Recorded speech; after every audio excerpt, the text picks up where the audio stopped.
Hi hello welcome to Sakshi family. ప్రేమంటే అదొక మధురానుభూతి, మాటల్లో వర్ణించలేనిది. మనకు ఎవరి మీద ఎప్పుడు ఎక్కడ ప్రేమ పుడుతుందో చెప్పలేం. ఒక్కసారి ప్రేమలో పడితే ఇక అంతా కలర్ఫుల్గా కనపడడం మొదలవుతూ ఉంటుంది.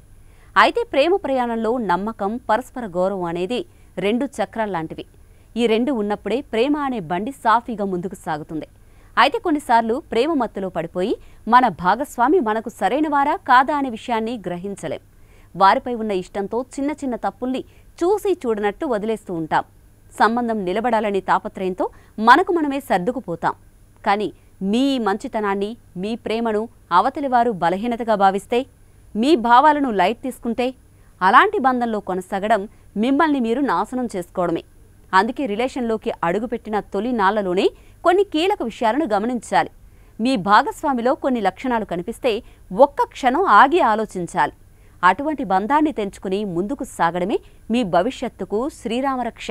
మీతో సంతోషంగా గడుపుతూ కూడా మీ భాగస్వామి పదే పదే వారి పాత సంబంధం గురించి మాట్లాడుతున్నారా? ప్రతి చిన్న విషయానికి మిమ్మల్ని వారి మాజీతో పోలుస్తున్నారా?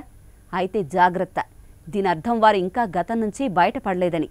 వారి గుండెలో ఇంకా పాత గాయాలు, జ్ఞాపకాలు అలాగే ఉన్నాయని తెలుసుకోవాలి. మీరు ఎప్పటికీ వారి దృష్టిలో ఒక ప్రత్యామ్నాయంగానే మిగిలిపోతారు. పాత నీడలు వర్తమానాన్ని కంపేస్తున్నప్పుడు ఆ బంధానికి భవిష్యత్తుండదు. ఇది మీ ఇద్దరి మధ్య అగాధాన్ని సృష్టిస్తుంది. బంధం అంటే ఇద్దరు వ్యక్తుల మనస్సుల కలయిక. మీ సంతోషం, బాధ, అవసరాలు మీ భాగస్వామి అర్థం చేసుకున్నప్పుడు ఆ బంధానికి అర్థమేముంటుంది? మీరు చెప్పేది వినకుండా మధ్యలోనే ఆపేయడం, మీ ఫీలింగ్స్ను తేలిగ్గా కొట్టిపారేయడం, మీ అవసరాల్ని పట్టించుకోకపోవడం వంటివి జరుగుతూ ఉంటే ఆ వ్యక్తి మీకు సరైనవారు కాదని గ్రహించాలి. మీ మాటలకు విలువివ్వని చోట మీ ఉనికికి గౌరవం లభించదు. భవిష్యత్తులో ఈ అలవాటు మరింత ముదిరి మిమ్మల్ని మానసికంగా కుంగదీస్తుంది.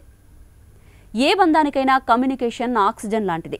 మీ భాగస్వామి మీతో మాట్లాడడానికి ఆసక్తి చూపకపోతే, ప్రతిసారి మీరే సంభాషణను ప్రారంభించాల్సి వస్తే ఆ బంధం ఏకపక్షంగా సాగుతోందని అర్థం.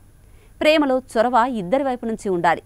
ఒకరే నిరంతరం ప్రయత్నిస్తూ ఉంటే అది బంధాన్ని మోయడం అవుతుంది, కానీ ప్రేమించుకోవడం కాదు. ఈ విషయంపై వారితో స్పష్టంగా మాట్లాడాలి. అప్పటికీ మార్పు రాకపోతే ఆ బంధాన్ని కొనసాగించాలా వద్దా అని పునరాలోచించుకోవడమే మంచిది. అలాగే బంధం మొదలైన నెల రోజుల్లోనే మీపై ఆధిపత్యం చెలాయించడం మొదలుపెట్టారా? మీ ఫ్రెండ్స్, మీ ఇష్టాలు, మీ బట్టల విషయంలో అనవసరంగా జోక్యం చేసుకుంటున్నారా? అయితే ఇది ప్రమాద హెచ్చరికనే. ప్రేమంటే బంధించడం కాదు, స్వేచ్ఛనివ్వడం. అనవసరమైన అనుమానాలతో మానసికంగా హింసిస్తూ ఉంటే ఆ బంధం సంతోషాన్నివ్వదు. ప్రతి వ్యక్తికి వ్యక్తిగత స్వేచ్ఛ, గౌరవం చాలా ముఖ్యం. వాటిని హరించే వ్యక్తితో జీవితాన్ని పంచుకోవడం నరకంతో సమానం. మిమ్మల్ని మీరు గౌరవించుకోని సంబంధంలో ఉండడం కంటే ఒంటరిగా ధైర్యంగా నిలబడ్డం ఎంతో మేలు. పేదవాడి పక్షాన నిలబడతాం, ప్రజా గొంతుకై నినదిస్తాం.